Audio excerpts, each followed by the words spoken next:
বাংলাদেশের ভবিষ্যৎ আলিফের রক্ত, আলিফের রক্ত। আমার ভাই মরল কেন, আমার ভাই মরল কেন, আলিফের রক্ত।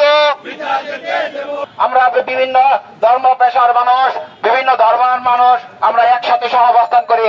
আমরা হিন্দু মুসলিম বৌদ্ধ একত্রে বসবাস করি, কিন্তু সেখানে বিভেদ সৃষ্টি করার জন্য আজকে এই ইসকন একটি সন্ত্রাসী সংগঠন আমাদের হিন্দু ভাইদেরকে বাংলাদেশের যে তাদের একটি আনুগত্য, বাংলাদেশের যে একটি ভালোবাসা, আমরা বাংলাদেশকে যে আমরা দেশপ্রেম, এটার বিরুদ্ধে তারা আজকে কাজ করছে যেন আমরা ধর্মীয় বিদ্বেষ সৃষ্টি করে বাংলাদেশ একটি অরাজক পরিবেশ সৃষ্টি করা যায়।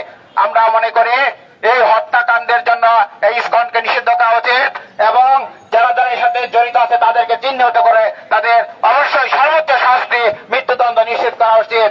এই লক্ষ্যে আমরা আইনজীবী অধিকার পরিষদ সচেষ্ট আছি এবং সর্বদা সচেষ্ট থাকবো ইনশাল্লাহ। সাইফুল ইসলাম এই আলিফ শুধু চট্টগ্রামের আইনজীবী নয়, তিনি বাংলাদেশ সুপ্রিম কোর্ট বারের একজন বিজ্ঞ সদস্য।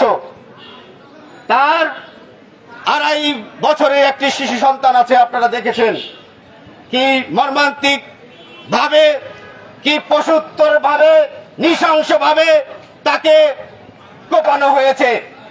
আমরা বিভিন্ন সামাজিক মাধ্যমে যখন তার এই ছবিটি দেখতে পাই, চোখ দেওয়া যাচ্ছিল না।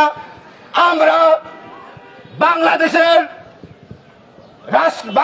নামক এই রাষ্ট্রের 3টি অঙ্গের একটি অঙ্গ হচ্ছে বিচার বিভাগ। এই বিচার বিভাগকে সচল রাখার জন্য, পরিচালনার জন্য সবচেয়ে গুরুত্বপূর্ণ ভূমিকা পালন করে এদেশের 60,000 এর ঊর্ধ্বে আইনজীবীগণ। কিন্তু আমাদের নিরাপত্তা কোথায়?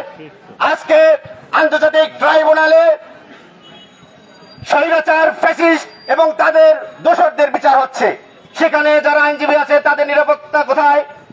আমরা দেখলাম যে বর্তমানে সরকার, বিশেষ করে স্বরাষ্ট্র মন্ত্রণালয়ের উচিত ছিল যখন চিন্ময় ব্রহ্মচারী তাকে যখন গ্রেপ্তার করা হলো এবং 2-3 দিন আগ থেকে যখন উস্কে দেওয়া হচ্ছিল, তখন আমরা আশা করেছিলাম এদেশের গোয়েন্দা সংস্থা, এদেশের আইন শৃঙ্খলা বাহিনী নিরাপত্তা জোরদার করবে।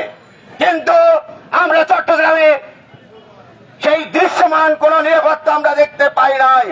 তাহলে বাংলাদেশের আইনজীবীরা কি এই রাষ্ট্রে ন্যায় বিচার প্রতিষ্ঠিত করতে গিয়ে অকালে প্রাণ ঝরাবে? আর কত রক্ত দিয়ে, আর কত রক্ত ঝরালে এই আইনজীবীদের জন্য একটি সুরক্ষা আইন প্রণয়ন করা হবে? আজকে এই সভার মাধ্যমে আমরা জানিয়ে দিতে চাই, অবিলম্বে মহামান্য রাষ্ট্রপতির মাধ্যমে অধ্যাদেশ জারি করে একটি আইনজীবী সুরক্ষা অধ্যাদেশ জারি করতে হবে। নতুবা আমরা এই আইনজীবী অধিকার পরিষদ এবং বাংলাদেশের সাধারণ আইনজীবীরা আমরা দুর্বার আন্দোলন গড়ে তুলব। আমাদের সবার জীবনের মায়া আছে, আমাদের নাগরিক হিসেবে রাষ্ট্রের কাছ থেকে নিরাপত্তা পাওয়ার অধিকার আছে। আর একটি কথা বলবো যে সন্ত্রাস বিরোধী আইনে আমরা বিভিন্ন সময় বিভিন্ন সংগঠনের সন্ত্রাসী কার্যকলাপের জন্য নিষিদ্ধের ঘোষণা দেখতে পেয়েছি, কিন্তু ইসকন দীর্ঘদিন থেকে এদেশে ধর্মীয় উগ্রবাদ ছড়ানোর পরেও প্রশাসন এবং সরকার তেমন কোন গুরুত্বপূর্ণ পদক্ষেপ গ্রহণ করেন নাই।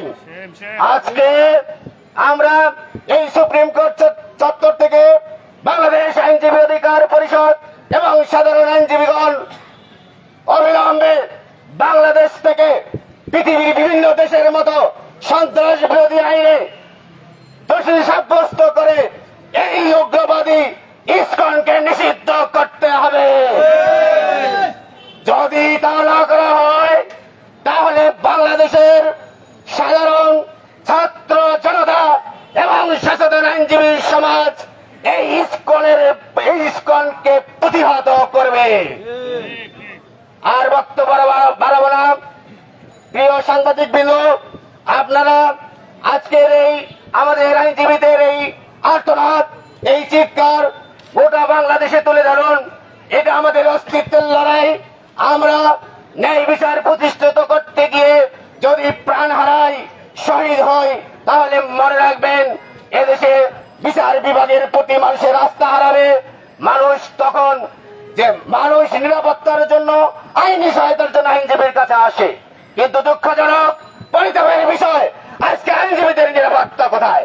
আমরা সবাই দলাদলি নিয়ে ব্যস্ত আছি, আমরা সবাই বিভাজনের রাজনীতি করছি, কিন্তু এই আইনজীবীদের সুরক্ষার ব্যাপারে ৬০,০০০-এর উপরে আইনজীবী যারা আছেন, আপনারা যে দলেই করুন না কেন, যে মতেই থাকুন না কেন, সকলে ঐক্যবদ্ধ হন, সকলে আওয়াজ তুলুন যে আইনজীবীদের সুরক্ষা সবার আগে। ধন্যবাদ সকলকে।